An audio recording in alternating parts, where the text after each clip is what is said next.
Bueno,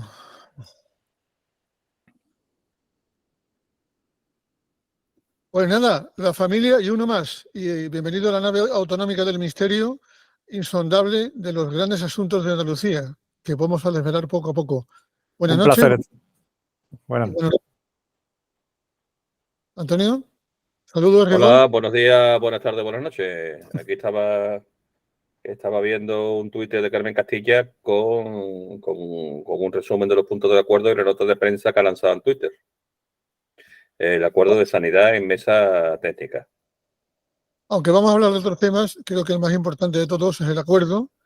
Y antes que nada, Antonio, tú conoces a Luis, yo también, pero los oyentes de la galaxia seguramente que no. Así que hagamos un currículum. Bueno, pues Luis Escribano del Bando es uno de las personas que ha luchado contra la corrupción en Andalucía y lleva señalándose muchos años, ¿no? De hecho, ha sido muy combativo, incluso ocupaba una plaza de jefatura de servicio que fue cesado porque la denuncia de la corrupción para él está por encima de ocupar un puesto PLD, ¿no? Ocupa ahora mismo la vicepresidencia de la Asociación Justicia por la Sanidad, que es una fundación, que es una asociación, perdón, los que presidía el difunto Jesús Candel. Y este sábado 20 tenemos la junta directiva donde se va ya a poner en orden la asociación y se va a reactivar lo que es la asociación en sí, sobre todo el tema de las posibles movilizaciones, que es lo que se va a llevar a la asamblea, las movilizaciones contra esta sanidad low cost que nos están imponiendo, ¿no? Yo creo que Luis también hizo unos vídeos, fue muy famoso también, unos vídeos que hizo con Eduardo Maestre. También fundó y estuvo en una asociación contra la corrupción y además estuvo editando lo que era el Demócrata Liberal, que era un medio que fundaron Luis Escribano y Eduardo Maestre, donde no se cortaban a la hora de señalar culpables y de presentar documentos en abundancia para demostrar la corrupción política que había en Andalucía y en España. Y que siga habiendo. Y también decir que es funcionario de la Junta, ¿eh? Antes que nada, vaya, no sé qué hacer, metiendo la ropa un poco, ¿no?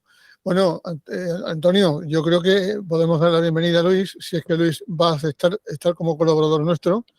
Se va a hacer rico, ya todo el que esto se hace rico automáticamente, pero se va a hacer rico en satisfacciones y sobre todo porque esperemos que nos pueda ayudar mucho en un programa que se llama Servidores Públicos.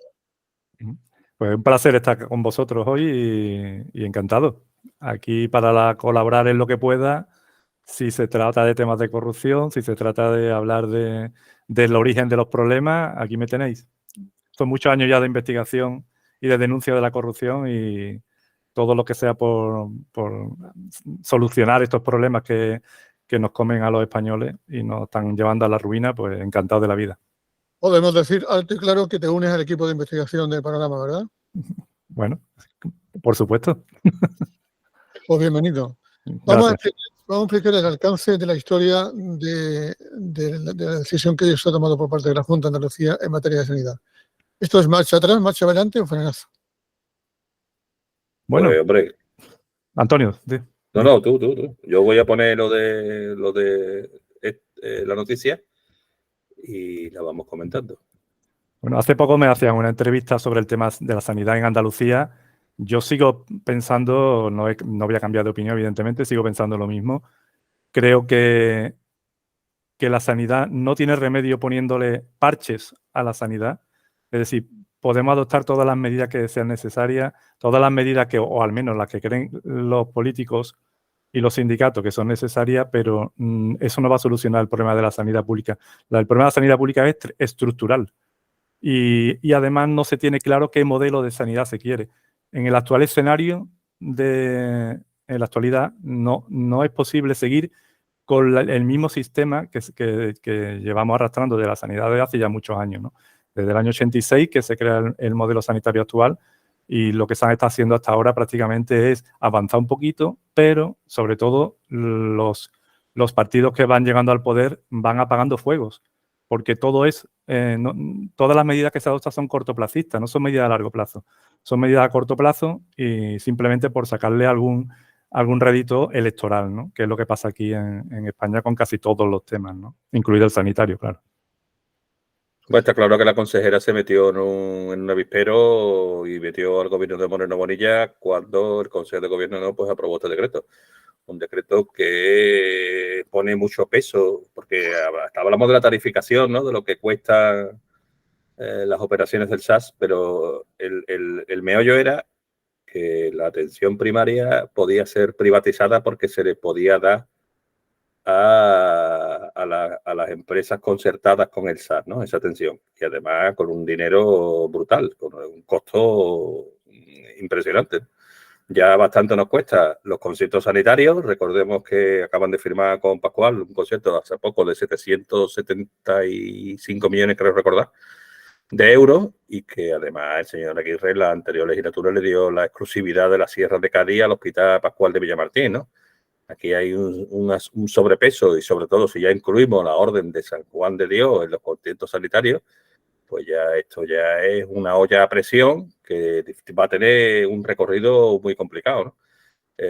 Sobre todo porque el peso de las listas de espera que se están exponencialmente aumentando, con unos conciertos sanitarios que le ha dado o lo ha primado para que aliviaran esas listas de espera, y esas listas de espera, por los datos que vamos conociendo poco a poco, porque en Andalucía no se publican porque no quieren, llevan ocultando la lista de espera ya muchos meses, y los datos con cuentagotas que estamos viendo en Madrid es que la lista de espera en 4 años ha aumentado en 210.000, ¿eh? Nos podíamos en 1.058.000 andaluces en lista de espera, sobre una población de 8 millones de personas, ¿eh? Estamos hablando de una cantidad de personas en lista de espera descomunal, que aquí tenía ya que ver alguna toque de atención por parte del señor Moreno Bonilla, su gestor sanitario, alguna asunción de responsabilidad, algo debe de haber, porque el premio no puede ser que el anterior consejero de salud lo nombre en presidente del Parlamento y deje un muerto detrás con unas listas de esperas enormes en los cajones. Es que la gestión sanitaria no puede ser una gestión sanitaria donde prime lo privado antes que lo público. Tampoco podemos hablar de una sanidad low cost, que es la sanidad en la que ellos parece que pretenden llevarnos, ¿no? Una sanidad low cost, que el que tenga dinero se busque un seguro de salud y cubra las necesidades de él y su familia, y una sanidad de beneficencia para el resto de andaluces. Yo recuerdo que aquí había un hospital de beneficencia, que era el hospital de la Diputación de Sevilla, que estaba al lado del cementerio, el famoso San Lázaro, ¿no? Que después fue integrado en el SAS. Pero yo recuerdo de pequeño, cuando alguien estaba en San Lázaro, se hablaba en voz baja: es que está ingresado en San Lázaro, como si eso fuera un pecado capital, ¿no? Porque si no tenía cobertura sanitaria, porque en aquella época la cobertura sanitaria la única que había era para los trabajadores que estaban cotizando y estaban de alta, y la empresa te daba la famosa cartilla de la Seguridad Social. Los demás, los autónomos, no tenían Seguridad Social, ¿no? Entonces, ¿el modelo cuál es? ¿Cuál es, como dice muy bien Luis, ¿no? ¿Cuál es el modelo que queremos? Porque no tienen claro cuál es el modelo. Si es un modelo donde lo público sea lo prioritario o lo público y lo privado sea lo que ayude a tapar las carencias de lo público con dinero, es que no sabemos, no tenemos ni idea, porque, como dice Luis, se está parcheando y las medidas son puntales sin orden, de hilos que se dan en una tela que no está construyendo ningún mapa. Y sin olvidar una cosa importante también, Antonio, a raíz de lo que cuentas, hay una opacidad absoluta en los datos y en la información que da tanto la Consejería de Salud como el Servicio Andaluz de Salud. De hecho, la Comunidad de Madrid, por ejemplo, por poner un ejemplo, publica sus listas de espera mensualmente y actualiza todos los datos. Del día 22 sin embargo, ¿Te en escucha Andalucía... un vídeo, Pepe? Sí. Perdón. Sí. Sin embargo, un vídeo. En Andalucía no se están publicando los datos de las listas de espera. Es decir, hace poco he pedido por transparencia los datos, me lo han dado sesgados, no lo han dado completo, ya empieza a ser costumbre en esta consejería y este nuevo gobierno desde el año 2019 de ocultar absolutamente toda la información relevante para los ciudadanos, pero es que se está ocultando y además de una forma alarmante, ¿no? Y creo que sin datos y sin esas informaciones difícilmente, claro, es la forma de evitar que las críticas a la gestión que se está haciendo por parte del gobierno, ¿no? Y como dice Antonio, en la sanidad se necesita de luego que su presidente, que para eso está, pues lidere realmente lo que es Andalucía ahora mismo, el gobierno de Andalucía, y tome medidas porque la sanidad lo está sufriendo y los ciudadanos pues estamos absolutamente indefensos, ¿no? Como uno de los firmantes es la UGT. Yo espero que suene el testimonio de Antonio Macías, líder de sanidad en UGT, porque creo que es interesante escucharlo. El acuerdo alcanzado está pendiente de ser ratificado en la mesa sectorial del día 22 de mayo y esperemos que no haya ninguna cuestión que lo impida. ¿Habrá alguna cuestión que le pida? Hombre, el sindicato médico no ha firmado el acuerdo. Eso es un dato importante, que es el sindicato mayoritario dentro del campo de los médicos, ¿no? Pero sí me gustaría que si nos fijamos en la pantalla, el acuerdo que está muy bien, pero es un acuerdo para los profesionales sanitarios, porque estamos hablando del ámbito de la sanidad, de mesa técnica dedicada a los profesionales. Pero muchas veces se está olvidando desde el punto de vista de los pacientes. Y nosotros, desde la Asociación Justicia por la Sanidad, siempre hemos ponderado las dos partes que hay en la sanidad, ¿no? Por un lado los profesionales y por otra parte los usuarios, ¿no? Y si vemos las listas de espera, que es un trabajo que hizo la doctora Socorro Ricoy con los datos que hay de Madrid, comparando 2018 con 2022, se ve perfectamente como en 2018 había en Andalucía una lista de espera entre consulta para especialistas en intervención quirúrgica de 158.015, el total 843.538 y en diciembre de 2022 1.053.374. Si os fijáis, son 210.000 ciudadanos más que están a la espera de algún tipo de intervención, tanto para que lo vea el especialista como... Claro, y Antonio, y sin estar incluidas las pruebas diagnósticas, la lista de espera de pruebas diagnósticas... No te lo cuentan. Que no la cuentan, efectivamente. Un segundo. Desde UGT queremos mostrar nuestra satisfacción por el preacuerdo alcanzado en el que se cumplen los objetivos que nos habíamos establecido desde un principio y no eran otros que la eliminación de la posibilidad de cualquier tipo de privatización de la atención primaria, un acuerdo global que mejorará la atención primaria y todas sus categorías, así como la accesibilidad de los pacientes a los centros y por último un nuevo modelo de carrera profesional que sea muchísimo más flexible y más accesible para todos los profesionales, tanto los de atención primaria como los de atención hospitalaria. ¿Realmente se elimina el peligro de la privatización? ¿Lo creéis así?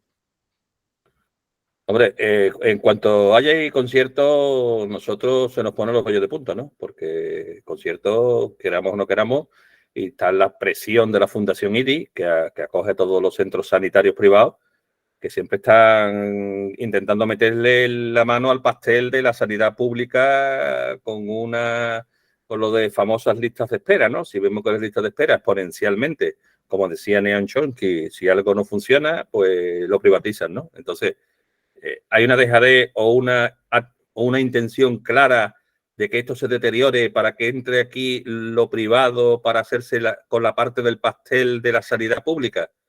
Pues yo no sé qué pensar, pero queda claro que lleva ya muchos años lo privado intentando meterle mano a la sanidad pública, pero no en todos los casos, porque la sanidad privada lo que le interesa son no las operaciones grandes y demás, sino las operaciones ambulatorias, resonancias magnéticas que le deriven a las pruebas, pero que las operaciones gordas siempre el peso va a estar en la seguridad social porque el costo es inasumible para la privada y Opinión. está claro.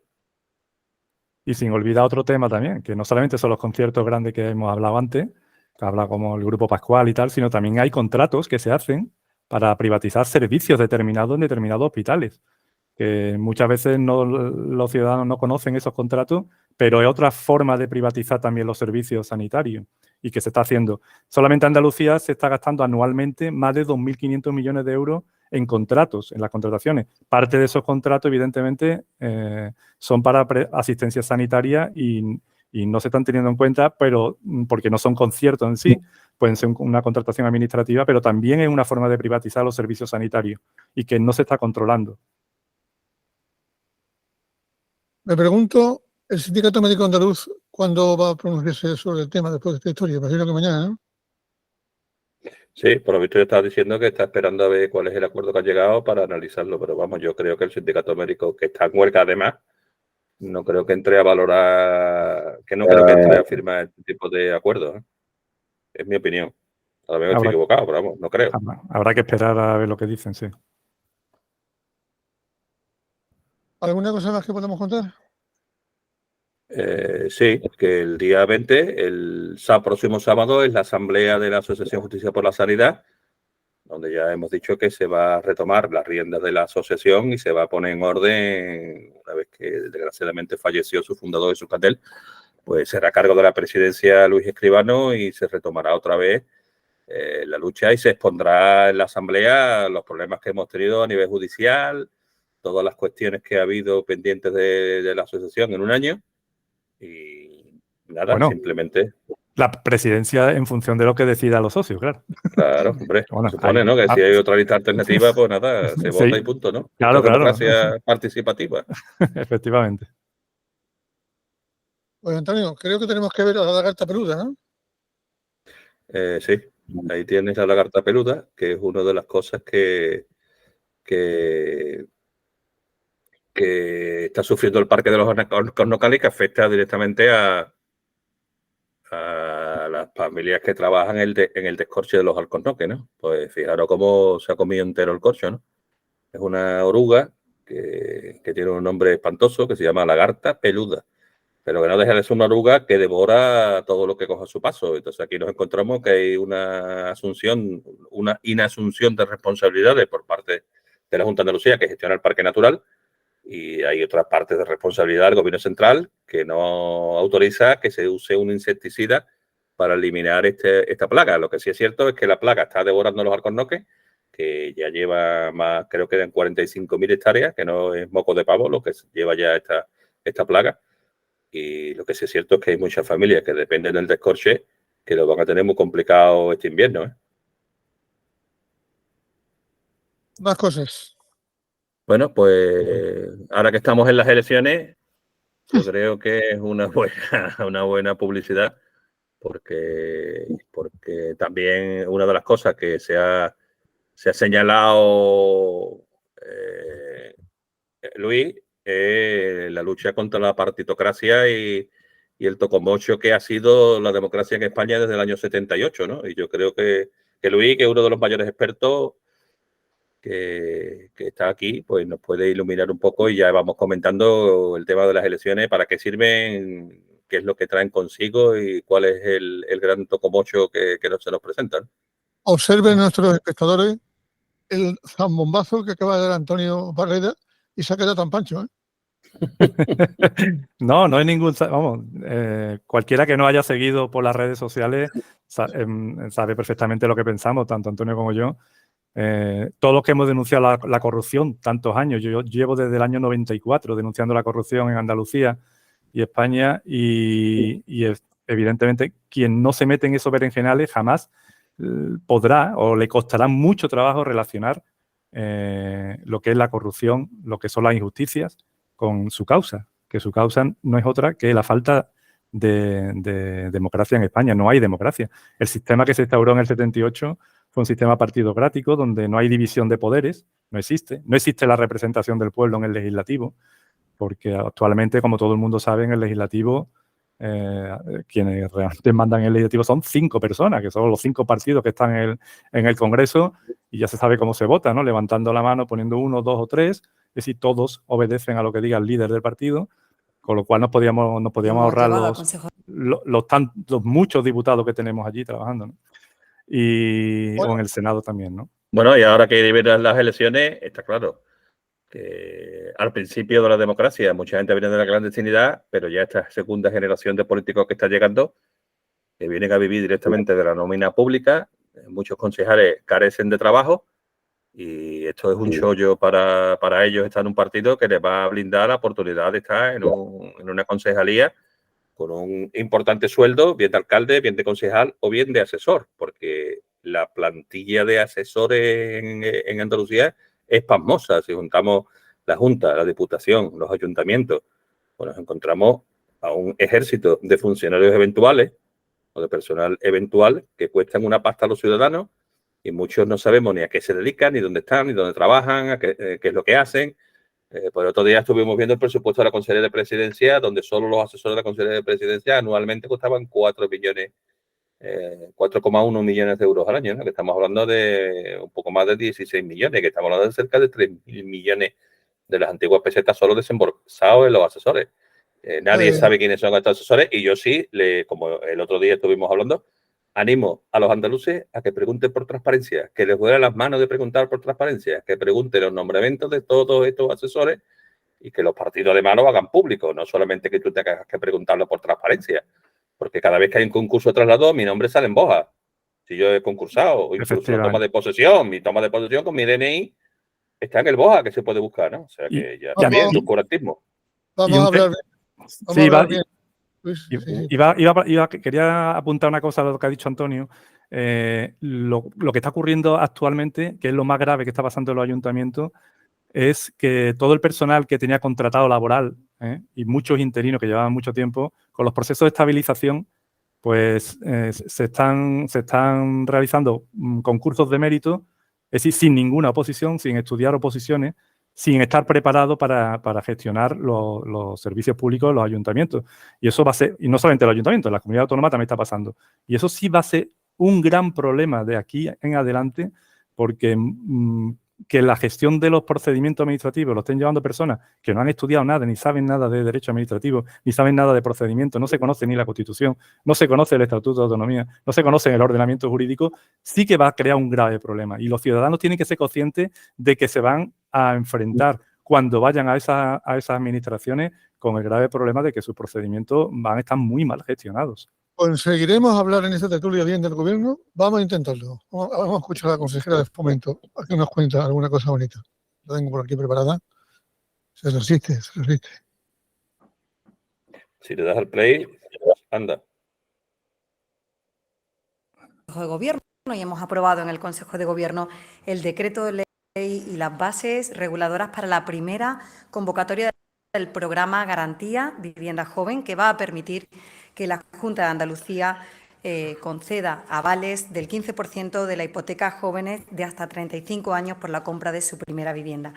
La verdad es que para mí, que mi primera comparecencia en rueda de prensa tras el Consejo de Gobierno sea por este motivo, pues es una satisfacción, porque es de sobra conocido las enormes dificultades que tienen los jóvenes andaluces para alcanzar el umbral de financiación necesario para constituir una hipoteca y cumplir ese sueño que muchos hemos tenido de comprar una vivienda.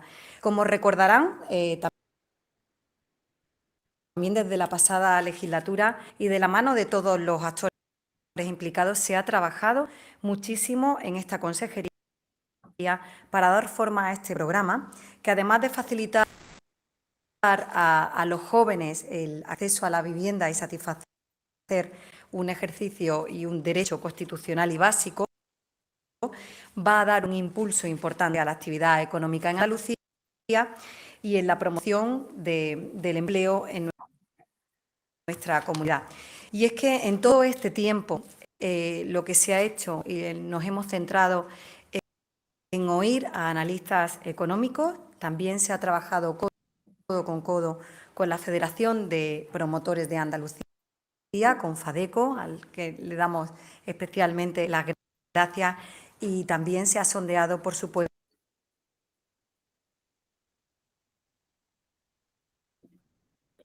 Bueno, Pepe, pues yo, ¿qué quería que te diga? Visto lo que creo que quieren hacer con esto, que es la opinión de las entidades financieras. Que no sea con concurrencia competitiva, sino que otra vez sea lo mismo que los contratos de esta aprobación de este decreto ley. Un decreto ley que viene a modificar, en primer lugar, el decreto ley.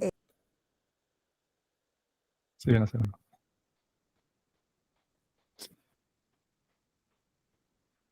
Sí, es que está contando también. No está contando. Primero, deja fuera a los mayores de 35 años con familia y cargas familiares, que se le preguntó en la rueda de prensa y se fue por los cerros de Úbeda. Y lo más grave es que otra vez vuelven al sistema de que aquí no hay ayuda por concurrencia competitiva, sino que, por lo que yo he visto, es el primero que entre, la solicitud primera que entre. Ahora, ¿qué solicitud va a entrar? Dependiendo de los servidores, ¿cuál es la primera que entra? Dependiendo de la compañía que tú tengas y de los servidores que tú tengas, llegará antes, llegará después, será la tuya la primera, será la tuya la segunda. ¿Qué garantía tenemos de que eso sea justo? Porque ya eso lo tumbaron en las contrataciones express de la Junta de Andalucía. Mucho me temo que esto va a acabar en un litigio judicial durante muchos años, que finalmente los tribunales los van a tumbar, porque si es el primero que entre en función de la solicitud, pues me imagino que garantía de igualdad, mérito y constitucionalidad para la ayuda no hay. Hombre, yo quería hacer otro análisis también, que no se suele hacer, pero fijaros que se ha aprobado la medida por decreto ley. Parece ser que últimamente los gobiernos son los legisladores, que vuelve a demostrarse que en España no hay separación de poderes y tanto el Ejecutivo como el Legislativo parece que están absolutamente... Esta medida se podría haber aprobado sin necesidad de un decreto ley, se podría haber hecho de otra forma. Pero ahora también doy un paso más. Es una medida tomada ahora con claros tintes electorales, ¿no? Electoralistas. Está buscándose rédito electoral, simplemente apoyándose en los presupuestos del gobierno y en la recaudación de tributos que nos hacen a todos los ciudadanos para poder vender este tipo de medidas. Pero yo insisto, antes ha dicho esta mujer, la consejera, que hay un problema con que los jóvenes no pueden acceder a las viviendas. Pero ¿cuál es el origen de ese problema? Si volvemos siempre a lo mismo. ¿Por qué los jóvenes no pueden acceder?